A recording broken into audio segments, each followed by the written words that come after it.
Deep in the woods of Wisconsin, shrouded in an unnatural fog, sits a house. Not just any house, mind you, but the house. The one kids whisper about around campfires, daring each other to knock on the front door. This is the House of Seven Doors. Legend says that each door in this house leads to a different world. Some are mundane, boring even. Others, well, let's just say you'd be lucky to make it back from most of these doors in one piece, physically or otherwise. So, picture this. You and your buddies finally find the house. You're hyped up on a potent cocktail of youthful bravado and discount energy drinks. That first door, the one that seems the least menacing, swings open with a groan. You step inside and at first everything seems normal. A dusty old living room probably hasn't seen a duster in decades, but then you look up and up. And that's when you realize something is very, very wrong. The furniture, Ryan, it's all on the ceiling. Gravity still seems to be working, at least on you, but everything else? Let's just say the interior decorator was a fan of the unconventional. You try the doorknob again, but it's jammed tight. Or worse, gone. In its place, a solid wall. And just to add a cherry on top of this unsettling Sunday, the grandfather clock in the corner, the one that's bolted to the ceiling, starts ticking erratically. Backwards, sideways, who even knows with this thing? Oh, and did I mention the faint sound of a child's laughter echoing through the room? Yeah, this is not ideal. All right, so you managed to escape the upside-down nightmare of the living room. Don't ask me how. Maybe Ryan sacrificed his left sock to appease the clock gods. Who knows? Point is, you're onto door number 2. This time, it opens to reveal a lush green forest. Sunlight filters through the leaves, birds are chirping, and for a second you think, hey, maybe this house isn't so bad after all. And then you start walking, and walking, and walking. Pretty soon it dawns on you that you've been following the same deer path for the last hour. This forest, my friends, has no intention of letting you go. The cheerful bird song has been replaced by an unsettling silence, broken only by your own panicked breathing and the occasional twig snapping underfoot. Oh, and then there's the moaning. This low guttural sound seems to be coming from deeper in the woods. Naturally, because you are all gluttons for punishment, you follow the sound. And that's when you come across it. A massive oak tree, its bark gnarled and ancient. Carved into the trunk are the words, "Here lies Elias Gray." Now, you may be wondering who Elias Gray is. Honestly, I have no idea, but I can tell you this. Touching that tree is a bad idea, like really bad. Don't do it. Oh, you did it. Great. Now it's bleeding. Why does everything in this house bleed? Let's be honest, the bleeding tree was probably the last straw for Greg. Greg's always been a bit high-strung, so while he's off having a full-blown existential crisis, you and the gang decide to check out door number 3. This one, my friends, is a doozy. You open the door and it's like stepping into a disco ball exploded. Mirrors everywhere. Floor, ceiling, walls, even the doorknob is a tiny little mirror. At first it's kind of trippy, you know?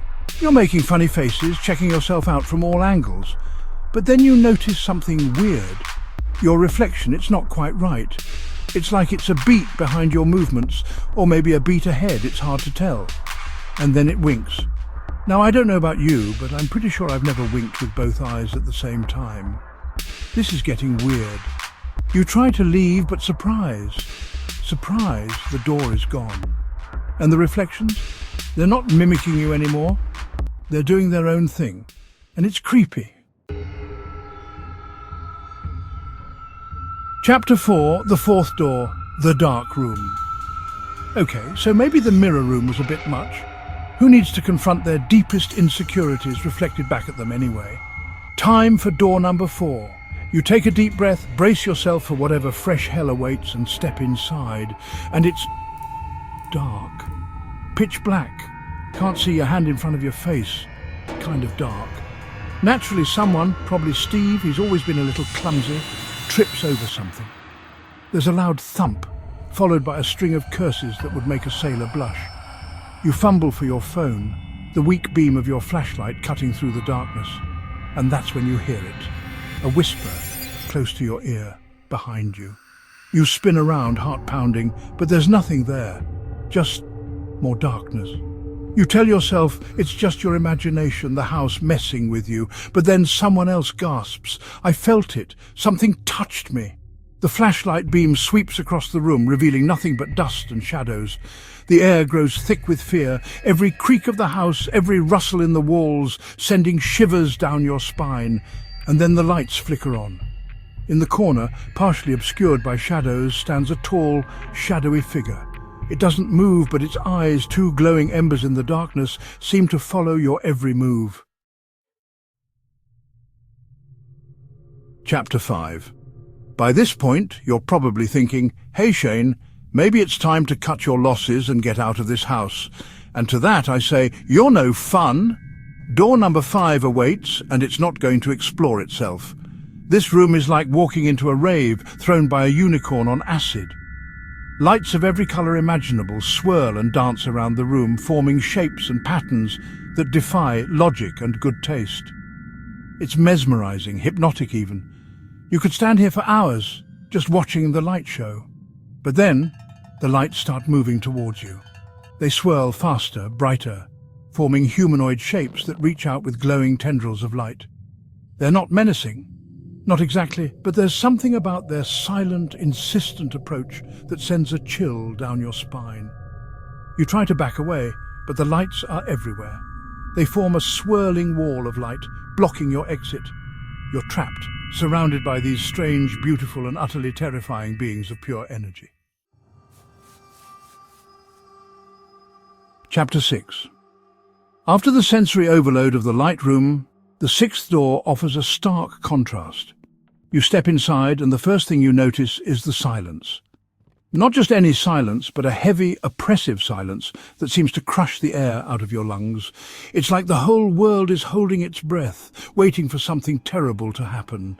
You can hear your own heartbeat in your ears, loud and frantic. You try to speak, but your voice catches in your throat. The silence is suffocating. You put your hand to your chest, feeling a strange pressure building, like something is trying to squeeze the air out of you. You stumble towards the door, but it's gone. Of course it's gone. Panic claws at the edges of your mind. You need to get out, to hear something, anything besides the deafening silence that's driving you mad. Chapter 7. 6 doors down, 1 to go. You stand before the 7th door, the culmination of all the terror you've experienced in this house. It's a plain, unassuming door, but that somehow makes it even more menacing. This door is locked. The only one in the house. You know, instinctively, that this door is different. It's not just a portal to another room, to another dimension. This door, my friends, is the heart of the house. It's where the secrets are kept, the dark and terrible truths that this house guards so jealously. You reach for the doorknob, your hand trembling. As your fingers brush against the cold metal, you hear it, a laugh echoing through the house. It's not a human laugh, not exactly. It's something colder, crueler. The doorknob turns under your touch. Slowly, agonizingly slowly, the 7th door begins to open. Outro! You slam the 7th door shut. Whatever's behind there, you've had enough. You round up your friends, the ones who are left anyway, and hightail it back through the house. You run past the upside-down living room, the endless forest, the room of mirrors, each one a chilling reminder of the horrors you faced. But the house isn't done with you yet. As you race towards the exit, the doors start slamming shut one by one, cutting off your escape. And then you hear it, a voice echoing through the house.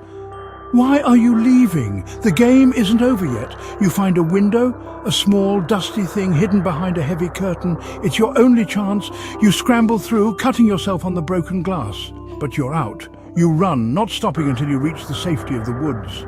As you catch your breath, you glance back at the house, its silhouette dark and menacing against the setting sun. And that's when you see him, a figure standing in one of the upstairs windows. He's just a shadow, but you know it's him, Elias Gray.